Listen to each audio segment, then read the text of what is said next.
like I say, I welcome challenges with open arms, and the challenges are never going to end, but that's what motivates me and pushes me to, keep striving every single day.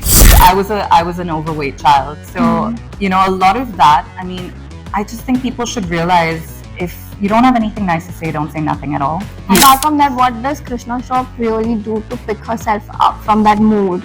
I travel. Oh, I love traveling. 3 qualities in a guy that impresses Krishna.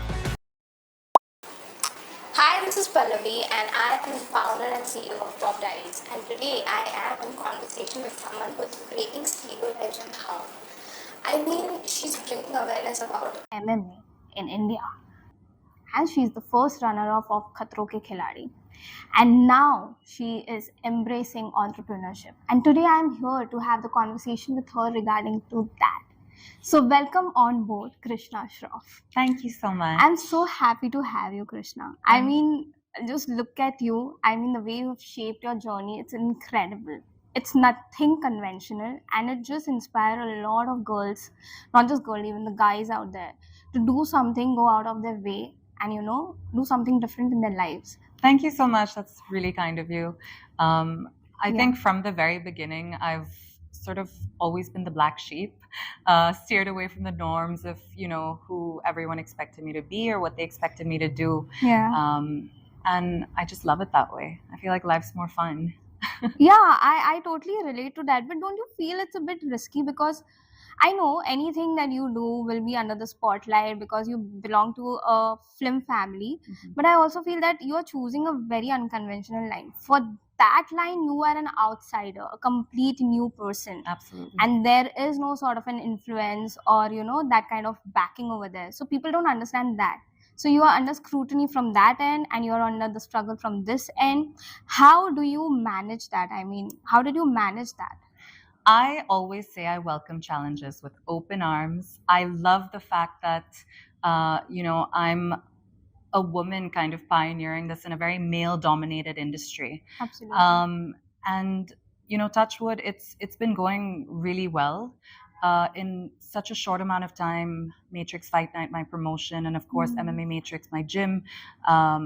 It's been, the business has just been expanding with now I think 16 franchises signed pan India for the gyms. Wow. And Matrix Fight Night being, not just the leading promotion in India, but one of the leading promotions in South Asia, and having global recognition so early on in, its conception is a huge win for me.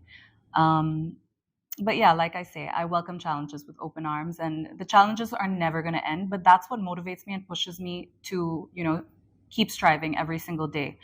Also coming from, of course, the, legacy that I come from, and having my family support, it means a lot. It's really added a lot of value, and I'm blessed to be able to have that platform thanks to them, and thanks to the industry that we come from, that's given my family everything to be able to kind of explore and experiment with the things that I love and feel so passionate about, So in a way, yes, it has given me a head start, and I'm extremely grateful to that platform.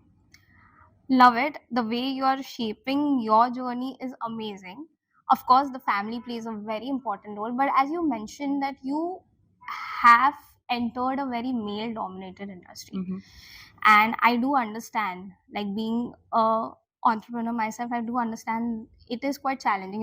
Initially we don't realize that gender is such a big an issue, but later on, as and when we go on our way, we feel that it can be sort of a con for us, like if the way the society makes you feel. That's what I'm coming from.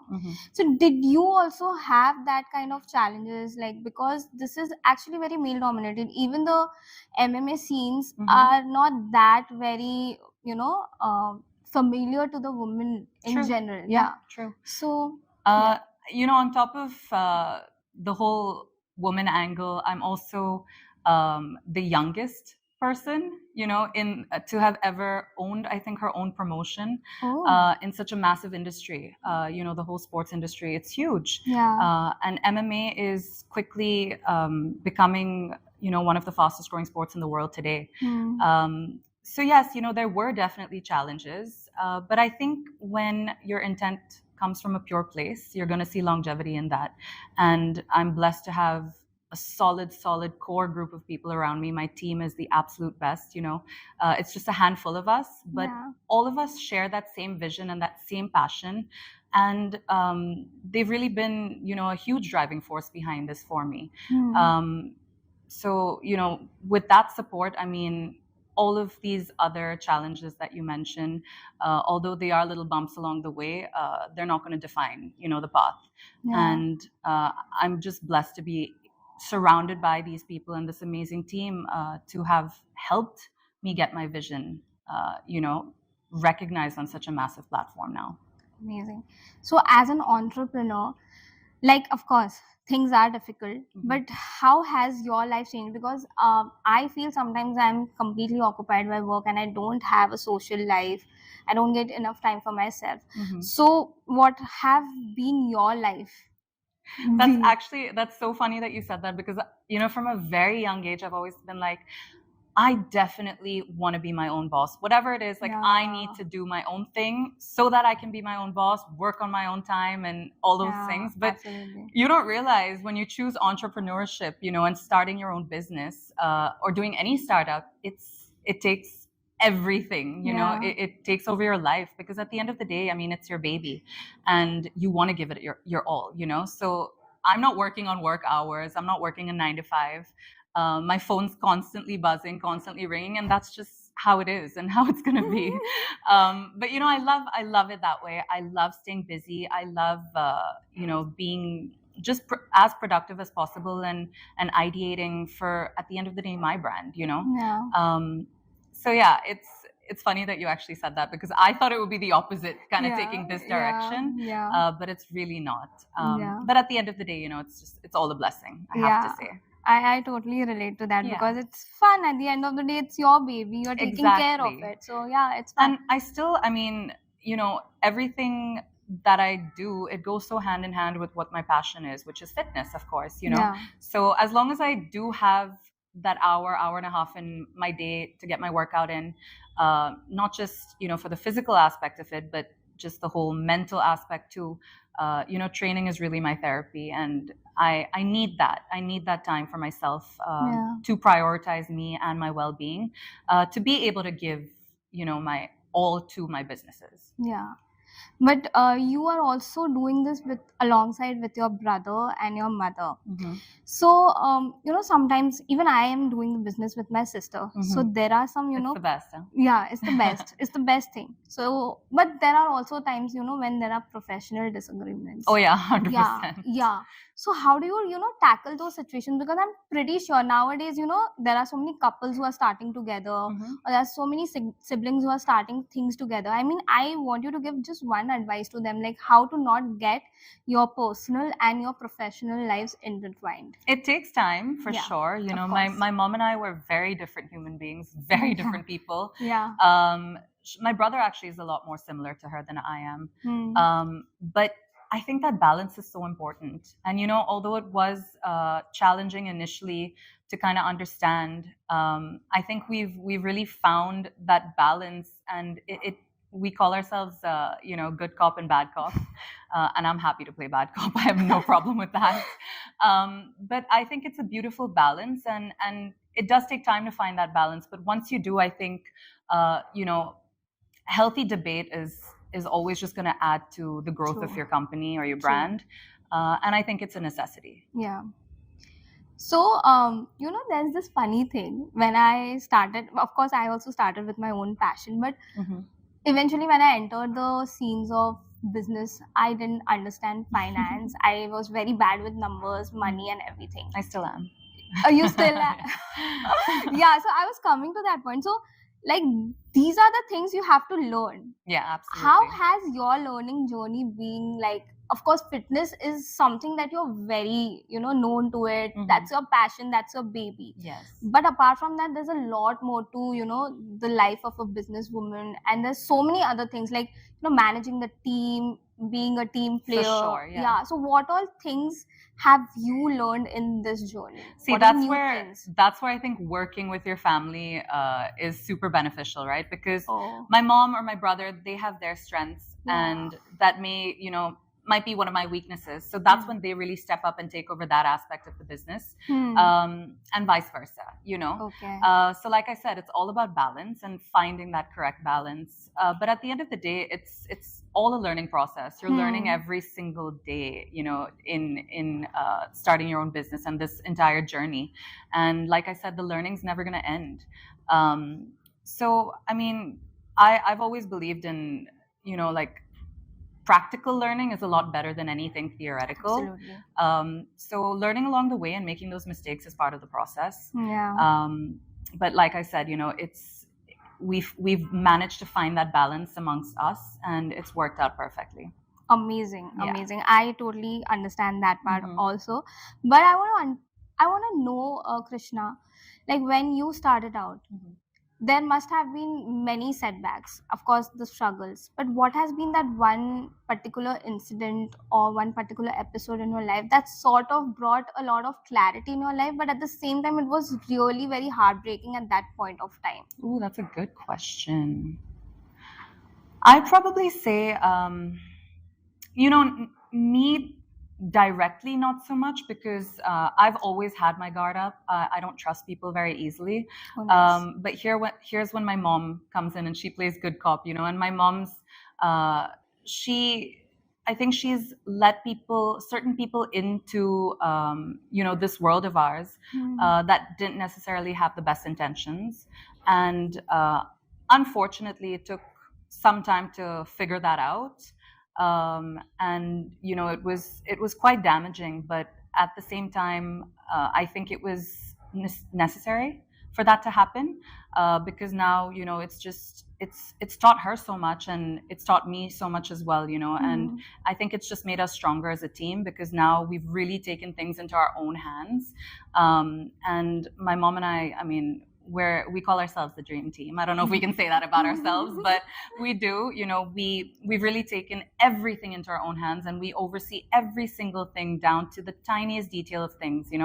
And I think that's really what sets us apart. And at the end of the day, being the only women who run a fight promotion in the world, I mean, I think women definitely focus on the finer details, and that's what's going to set us apart, and has set us apart up until now, and allowed us to keep a certain standard and quality to our work that not maybe everyone else does. So I just wanted to ask you this, like, your like social media is sort of a boom for us. It helps us in our business, but at the same time, it's sort of it can affect your mental health as well, and there are so many people who are trolling you constantly. So have you faced the hazard of social media? Honestly, so the past few years, touch wood, it's been extremely positive. There's been a lot of support, and I think that just comes from the fact that I've really tried to stay as authentic and true to myself and who I am as possible. Not really being so out there in the limelight. I think I've been able to connect to a lot of people because I don't shy away from sharing every aspect of my life, and I think that's what makes me relatable on the platform. And I believe that's what's allowed me to garner, the following that I have, to this extent, at least. But yeah, I mean, it's not always been like that. Back in the day, actually, this was probably before Instagram. But I remember I would see my photos that were published by the media if I would go out for an event with dad or something like that, and the comments that I read at that age, being like maybe 13, 14, just a young teenager at such a, influential age. I definitely was affected by the comments, because people can be really cruel. And I was an overweight child. So, a lot of that, I mean, I just think people should realize, if you don't have anything nice to say, don't say nothing at all, because it could affect people in a very negative way. But I think I sort of use that in my stride, and I use it as motivation and as fuel to kind of, realize, okay, maybe I do have to do something for myself, to better myself. So, but it's not always going to be like that, So I think it's important to just be kind and, remember, like I said, if you have nothing nice to say, just keep it to yourself. But then again, at the end of the day, it's part and parcel. You come from a certain family or you choose a certain profession. I mean, you put yourself out there for criticism and support at the same time. And I think everyone does have a right to their own opinion, but I think it's important to remember, just be kind as much as possible, at least.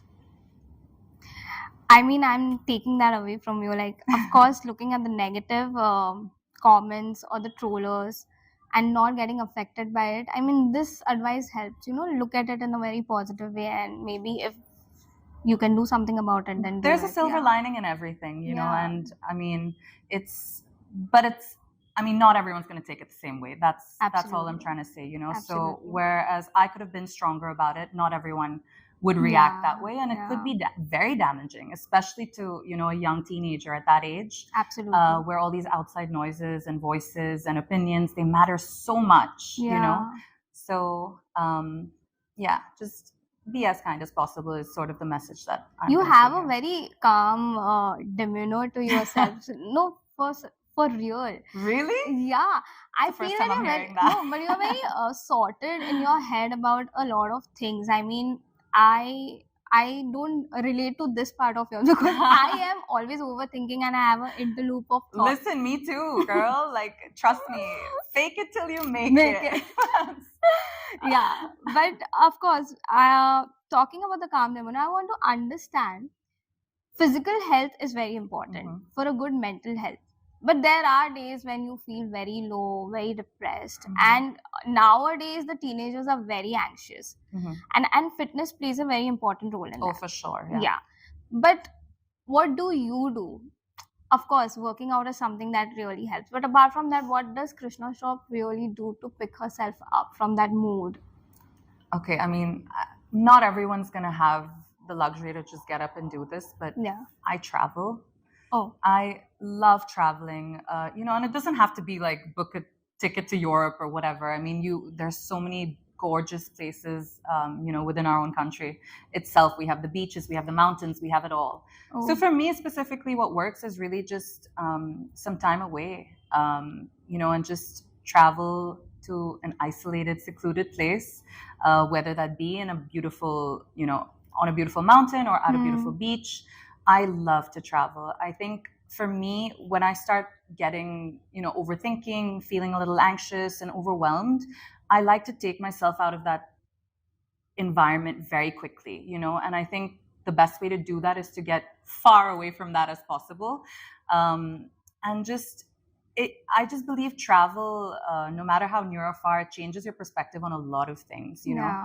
And I like to do that. It kind of restarts and kickstarts the way I think in many different ways. So I definitely need that change of perspective every now and then. And I think it's healthy, because at the same time, you never want to be complacent and you never want to be, stuck where you are. It's a good way to kind of grow and learn more about yourself. I agree, completely agree on that one. So there's this recent debate on internet where many famous leaders have said that, you should work more than 9 to 10 hours a day, and there should be no work-life balance as such. But you are an entrepreneur yourself. Now that you have a team, you, like, we all can get a bit greedy sometimes. Okay, I'm paying you, just thoda or extra kaam kar lo, or something like that. It does come in our mind, but of course we also have to balance out the other people's mental health. How do you look at this perspective that's doing round? Because these are really big corporate leaders who have said these things on the internet, and it is quite disturbing. I mean, how can a person just work for 12 hours straight? I mean, everyone's going to have their own ways of the way they want to run things. Yeah. I can't really speak for them or on that. But for me specifically, I mean, day to day, I would say, my entire business and the way our team is, it's pretty routine and structured. Yeah. But when we come close to our events, like MFN 16, which is coming up Feb 28th now in Delhi. Okay. Obviously before a month or two before that, it's a busier time. We're planning Yeah. for a massive event, you know, and the Yeah. scale that we do our things on, it's a huge production. So, I mean, it's just, I don't really even have to say it. The team just understands it, you know. Yeah. Hours may be up and down. People may be expected to take on more responsibility at that time. But then again, that's where the whole blessing of having this team that, you know, has the same vision and share the same passion as I do comes so handy, because they're just okay with it, you know. Yeah. And they've got great families that understand and support them as well. And they're okay with that. It's just an Yeah. unspoken thing, because everyone's working towards the same goal and the same direction. So being into the zone of MMA and you know, fitness, I just want to know, like, have you faced anything like where, so don't mind this, but I had this conversation with one of my friends, the male friends, and he went on this date and that girl was into fitness and all. So he was complaining that, you know, it just takes away the feminine energy out of that woman. Really? Yeah. So there's, and it's a very, That guy's probably not man enough. yeah, I agree to that. So I feel that, you know, somewhere there is this perception that girls who work out or build muscles, they don't have the feminine energy, but that's not true. Not at all. Yeah, and I just want you to break that stereotype, like that stereotypical mindset once and for all. I think that really comes from a lot of people that I speak to over here. They think weightlifting will make a woman bulky. And I think that's really where it stems from, which is so far from the truth, you know.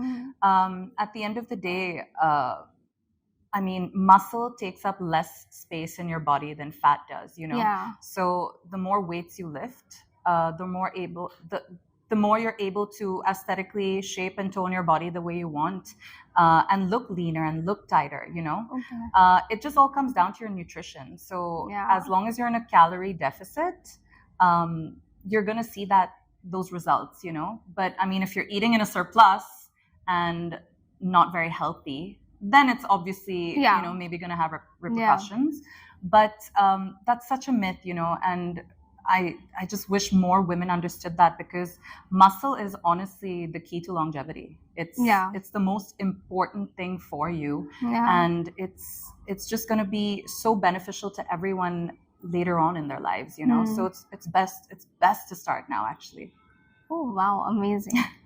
So I want to know that I am sure that you must be having good nutritious food at home, but for guiding the people who are, you know, staying away from home but who also want to, you know, eat nutritious food here in Mumbai, do you have any recommendations, any outlets that you go to where from you get healthy food? Or I feel like people are becoming so conscious now, you know, that all these places are they've suddenly popped up. Yes, exactly. And we have so many options, and reasonable options too, you know. Exactly. Swiggy has it all. Yeah. Shout out to Swiggy.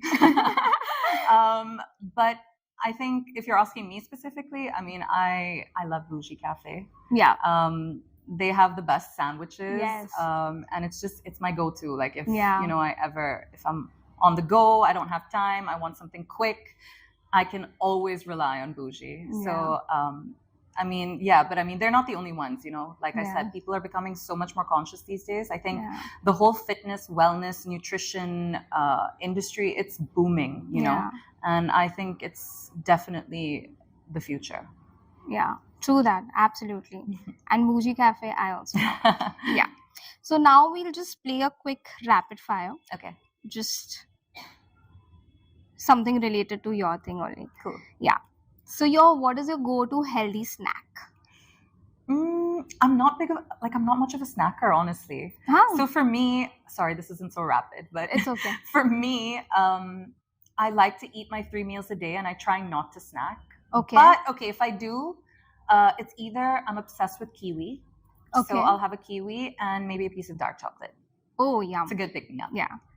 And if you had a cheat meal, then what would it be? Ooh, it has to be wholesome. And if I think of wholesome, I think of a nice hearty Italian meal. So like a super cheesy pizza, or any kind of pasta. Okay, yum. So your favorite workout time? And a nice glass of wine. Okay. Your favorite workout time?